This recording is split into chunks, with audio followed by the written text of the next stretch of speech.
Hello and welcome to Matt's Casual Cooking. Today we are going to be making two kind of cakes, a Oreo and caramel pecan ice cream cakes. Very fun and tasty treat for definitely in the summer months when it's really nice and hot. It's a good way to cool off with your stomach. So we're going to go over all the ingredients and how to put it together, and let's get to it. Alright folks, so before we start, it's just as easy as putting all these ingredients together, hitting that subscribe button. It's a great way throughout the summer to get very tasty meals in your feed. So please subscribe and let's get back to the show. So for your Oreo ice cream cake, you're going to need 32 Oreos. You're going to need a third of a cup of butter, and we're going to melt that. You're going to need a half a gallon of ice cream, which is about 2 quarts, and you're going to just want to kind of make sure it's softened. You're going to need 16 ounces of hot fudge. Now, if you buy two that are a little bit more, that's okay as well. And you're going to need one container of Cool Whip. Now for the caramel ice cream, you're going to need 2 cups of flour. You're going to need half a cup of uncooked quick oats. You're going to need half a cup of brown sugar. You're going to need 2 sticks of butter or margarine, and we're going to melt that as well. You need 1 cup of chopped pecans, and you're going to need 2 12 1/4 ounce jars of caramel or butterscotch topping, and you're also going to need half a gallon of ice cream as well, vanilla ice cream for both of them. Should mention that. So we're going to go over the Oreo ice cream cake first here, and I will see you in a minute. Alright folks, so what you want to do first, go ahead and take your Oreos, put them in a bag, and what we're going to do is we're actually going to crush these. Now you don't have to crush them into a fine powder or anything, just kind of, you want to crush them into chunks. And just take take the meat tenderizer, just kind of bash them, just try to break them up a little bit.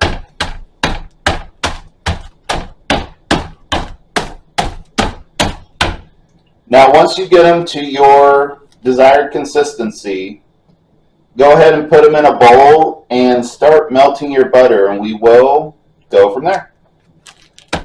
Alright folks, so what I've done is I've already poured the melted butter and combined it in with the Oreo chunks.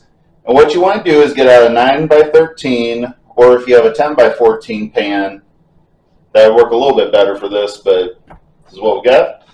So go ahead and dump it in here.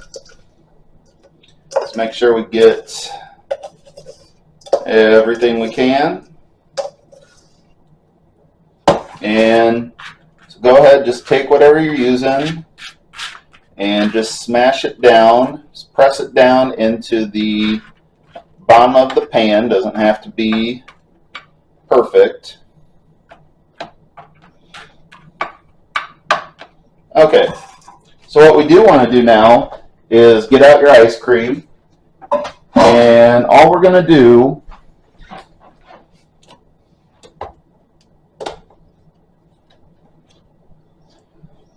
is take the softened ice cream, and we're just going to layer it on top and spread it out. Oh, better kind of cut it into pieces.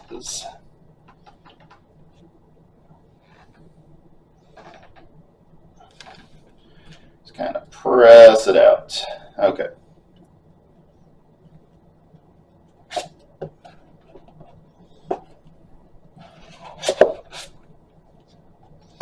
Okay.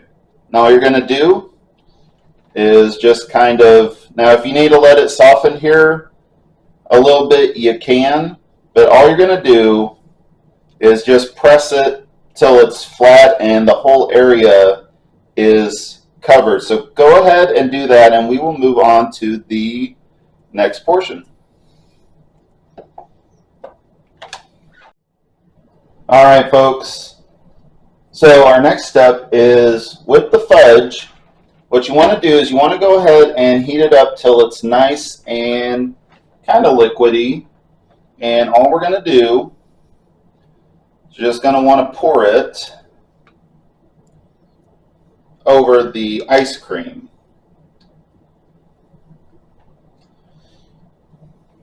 And we're going to spread it out here.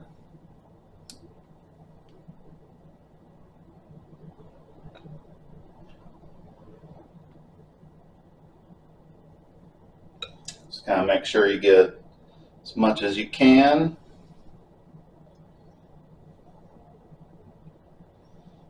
Okay.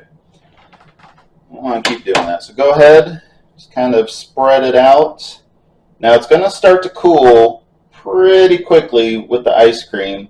So if you don't necessarily get all of it, I won't worry too much. Okay. So I think I'll take this actually. Okay. So we're good here. Now what you want to do next is you want to get 6 to 10 more Oreo cookies, and you want to crush them. And I'll put a reminder, and just going to put them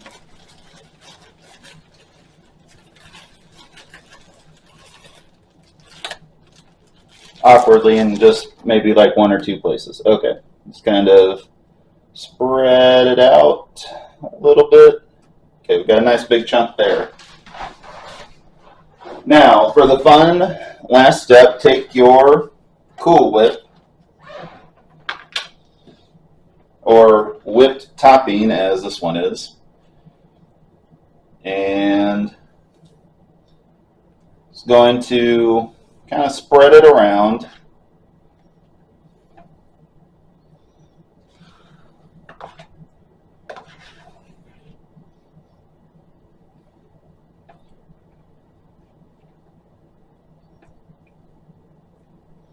And that's really about it. So now for storage, you want to just kind of keep trying to move it around here. It's still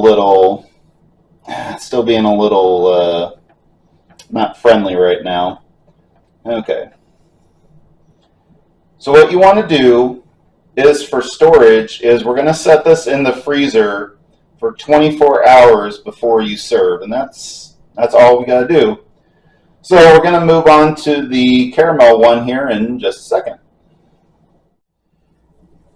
All right, folks, so initially what you want to do is you want to put together your flour, oats, and brown sugar and just give it a good stir together. Now what you want to do with your butter is go ahead and melt it, and we're going to go ahead and add it in. And we're just going to give it a good whisking. So we want it well combined. Alright folks, so now that it's pretty well combined, it's well whisked together, what you want to do is you want to get out a baking sheet, and we're just going to add this just slowly. Alright, kind of push out everything you can. And what you want to do is you want to just take it and flatten it into the pan. Now if you're not covering the whole area on this, that's okay. You don't have to fill this necessarily corner to corner. What we're looking for is we're just looking for it to be flattened down. And that's it. Okay, that's fine. So what we're going to do now is go ahead and turn your oven to 350 degrees, and we're just going to cook this just straight up for 15 minutes. And once you've done that, we're going to go over the next step and also get out a 9 by 13 baking dish. So I will see you then. All right, folks, so these are done. And what you want to do now is while they're still nice and hot, is you just want to take a fork and you just want to break them up till they're like a crumb consistency. And that's all you need to do on this step. Because this thing's going to be kind of stuck together, this is going to break it up and kind of make like a fun little crust on the top and on the bottom.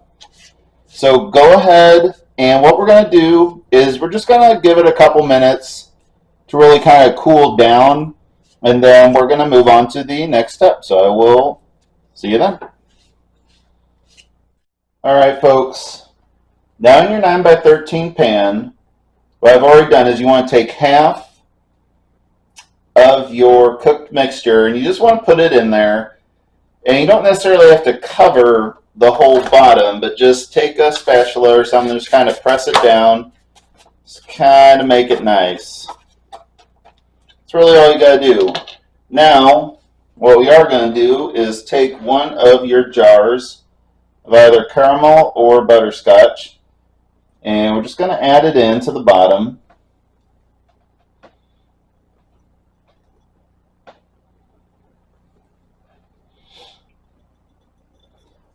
I think that's enough.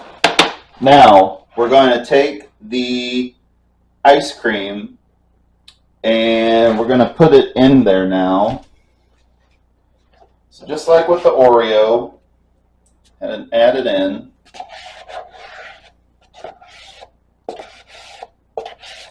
Don't worry if it's a little melty. Oop, oh, that was almost bad. This one's a little bit more softer than the Oreo.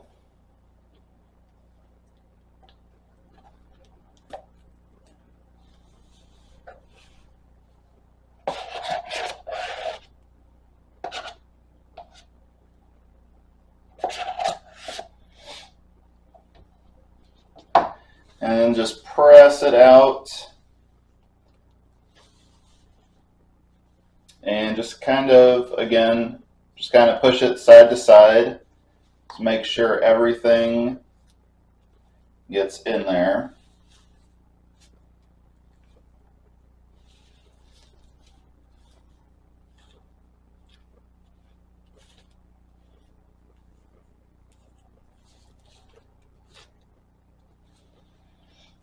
Yeah, all this is going to refreeze, so if you have a decent amount of liquid, don't worry about it.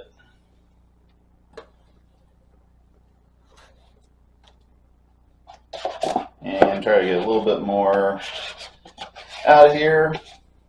Okay. Scraping the bottom of the barrel there. Now, what we want to do is go ahead and take the rest of your crumbs, and I'm actually just going to kind of sprinkle them on top a little bit.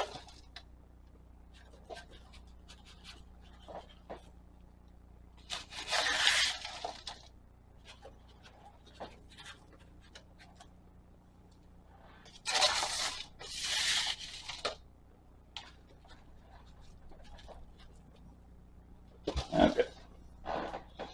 Let's take the rest of it.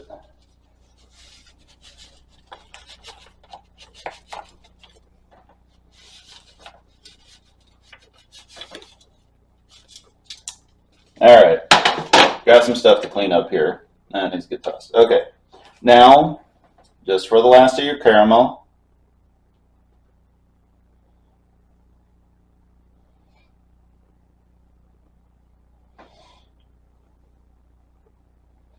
okay, I put it a little bit on one side, but that's alright. No harm in that. Okay.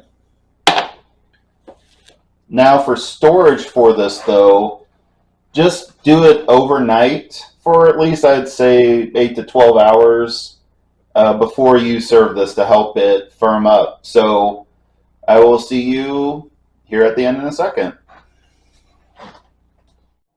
Alright folks, so you can see we are done. We got our Oreo and we got our caramel cake over here.